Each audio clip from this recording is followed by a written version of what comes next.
Women empowerment की अगर बात करें तो राजीव जम्वाल इसकी एक बेहतरीन मिसाल पेश करने वालों में से एक हैं। अब मैं आपको बताऊंगा कि ये राजीव जम्वाल कौन है और बंगुरू वाटरफॉल से इनका क्या नाता है, और मास्टर शेफ इंडिया में जो महिलाएं एज अ कंटेस्टेंट गई है उनके लिए राजीव जम्वाल का क्या योगदान है। फिलहाल बात करते हैं बंगुरू वाटरफॉल के पास की सलाबक गांव की। देखिए, पहाड़ों की गोद में बसा सलाबक गांव बंगुरू वाटरफॉल के बिल्कुल ठीक पास स्थित है। बीड शहर से लगभग 5 किलोमीटर की दूरी पर फैला ये मनमोहक गांव हरी भरी वादियों और ऊंचे नीचे रास्तों से घिरा हुआ है, जहां प्रकृति की सुंदरता हर एक कदम पर स्वागत करती है।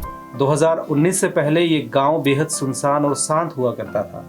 सड़कों की कमी, बाहरी दुनिया से दूरी और पर्यटकों का नामो निशान न होने से यहाँ का जो जीवन था वो बेहद सरल मगर एकाकी सा बीतता था।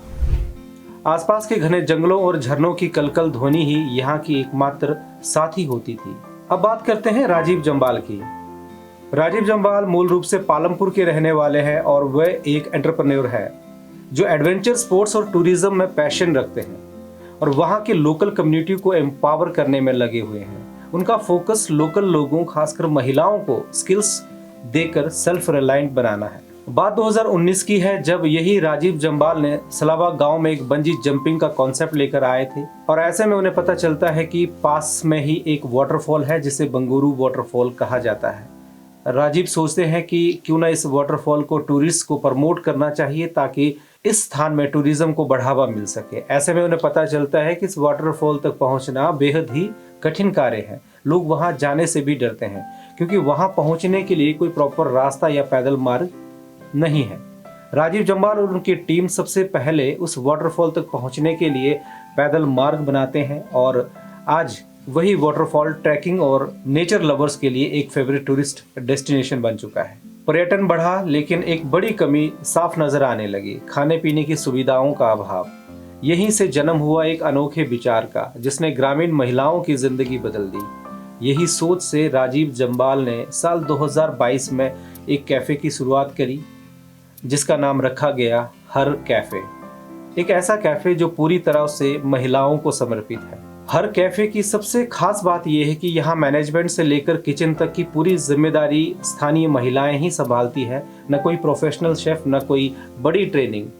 फिर भी यहाँ बनने वाला पारंपरिक हिमाचली धाम, मदरा और फेमस सिड्डू पर्यटकों को बेहद पसंद आ रहा है। पहाड़ी स्वाद की सादगी और पौष्टिकता ही इस कैफे की सबसे बड़ी पहचान बन चुकी है। कभी जिन गांवों से लोग रोजगार की तलाश में बाहर पलायन करते थे, आज वहीं टूरिज्म ने घर घर रोजगार पहुंचा दिया है। Guest house, parking, guide, trekking service, सब कुछ स्थानीय स्तर पर शुरू हो चुका है। राजीव जम्वाल का फोकस शुरू से ही लोकल कम्युनिटी को साथ लेकर चलने, खासकर महिलाओं को आत्मनिर्भर बनाने का रहा है और यही सोचकर आज पूरे क्षेत्र के लिए मिसाल बन रहे हैं। अब आते हैं इस कहानी के सबसे प्रेरणादायक मोड़ पर। इसी हर कैफे से जुड़ी कंचन देवी और रक्षा देवी का चयन मास्टर शेफ इंडिया सीजन 9 के लिए हुआ है। ये सास बहू की जोड़ी अब कांगड़ी, मंडियाली और बिलासपुरी धाम, मदरा और सिड्डू जैसे पारंपरिक हिमाचली व्यंजनों को नेशनल लेवल पर प्रमोट कर रही है। इनके हाथों से बने व्यंजनों की पौष्टिकता, देसी स्वाद और पारंपरिक तकनीक से मास्टर शेफ के जजों को भी खासा प्रभावित किया है। तो इस तरह से कंचन देवी और रक्षा देवी को मास्टर शेफ इंडिया सीजन 9 के ऑडिशन तक पहुंचाने के पीछे जिस शख्स का हाथ है उनका नाम है राजीव जम्वाल। खास बात यह है कि शो की शूटिंग बीड बिलिंग में ही हो रही है, जिससे न सिर्फ स्थानीय खान पान बल्कि हिमाचली संस्कृति और ग्रामीण जीवन शैली को भी एक बड़ा मंच मिल रहा है। जहां एक और देश विदेश से पर्यटक यहां आसमान में उड़ने का सपना पूरा करने के लिए पहुंचते हैं, वहीं दूसरी ओर यहां की ग्रामीण महिलाएं अपने हुनर और मेहनत से हिमाचली संस्कृति को राष्ट्रीय मंच तक पहुंचा रही है। राजीव जम्वाल की दूरदृष्टि और इन पहाड़ी महिलाओं के हौसले ने ये साबित कर दिया है कि बीड बिलिंग अब सिर्फ पैराग्लाइडिंग के लिए नहीं बल्कि पहाड़ी खान पीन और महिला नेतृत्व के लिए भी देश भर में पहचानी जाएगी। इस बात से ये भी स्पष्ट होता है कि अगर कम्युनिटी पार्टिसिपेशन, लोकल एंटरप्रेन्योरशिप और महिला सशक्तिकरण को एक साथ जोड़ा जाए तो विकास केवल आंकड़ों तक सीमित नहीं रहता बल्कि जमीन पर भी दिखाई देता है। यही मॉडल हिमाचल के अन्य दूर दराज इलाकों और गांव में भी अपनाया जा सकता है। जहां आज भी पलायन, बेरोजगारी और अवसरों की कमी सबसे बड़ी चुनौती बनी हुई है। बीड़ होटल एसोसिएशन के अध्यक्ष सतीश अबरोल ने बताया कि इससे हिमाचली धाम और सिड्डू को अंतर्राष्ट्रीय मंच पर एक खास पहचान मिलेगा और क्षेत्र और राज्य का नाम भी रोशन होगा। वहीं राजीव जम्वाल ने बताया कि सोनी टीवी की टीम 28-29 दिसंबर तक बीड़ बिलिंग में शूटिंग करेगी और 30 दिसंबर को कंचन देवी और रक्षा देवी सहित पूरी टीम मुंबई के लिए रवाना हो जाएगी। देखिए, ये कहानी सिर्फ एक व्यक्ति, एक कैफे या एक गांव की सफलता की दास्तान नहीं है, बल्कि हमारी सरकारों, नीति निर्माताओं और पूरे सिस्टम के लिए एक स्पष्ट और मजबूत संदेश भी है। यदि एक जागरूक और दूरदर्शी व्यक्ति अपनी सही सोच, ईमानदार प्रयास और स्थानीय संसाधनों की समझ के साथ एक पूरे गांव की किस्मत बदल सकता है, तो फिर सरकार और प्रशासनिक तंत्र के पास तो इससे कहीं अधिक संसाधन, अधिकार और पहुंच है। ऐसे में सवाल उठना स्वाभाविक है कि अगर सही सोच और सही दिशा मिल जाए तो सरकारें और सिस्टम ये सब क्यों नहीं कर सकते। मेरा नाम कंचन है, मैं हिमाचल के बीड़ बिलिंग से हूँ। मेरी एज जो है वो 24 है। यस। मैं और मेरी सास जो है वो एक कैफे रन करते हैं जिसका नाम हर कैफे है। वुमेन एम्पावरमेंट पर हमने वहाँ पे बल दिया है। वहाँ पे सारी औरतें काम करती हैं।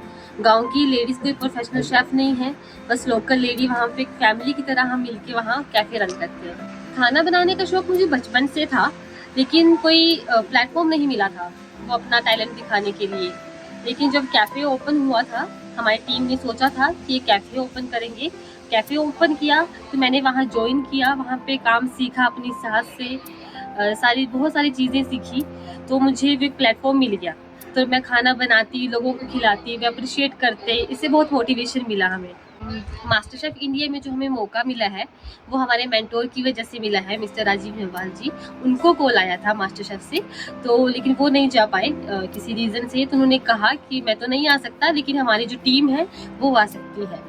तो हमारा इंटरेस्ट बहुत ज़्यादा कुकिंग में, मेरा और मेरी सास का, तो हम आगे आए और मास्टर शेफ में अपना जो ट्रेडिशनल हिमाचली खाना है वो सर्व करेंगे। मास्टर शेफ इंडिया में हम बहुत नर्वस थे, हम कभी अपने एरिया से बाहर नहीं निकले थे। तो इतना बड़ा मंच है, इतने बड़े जजेस हैं, मुंबई जैसा शहर, तो बहुत नर्वस थे।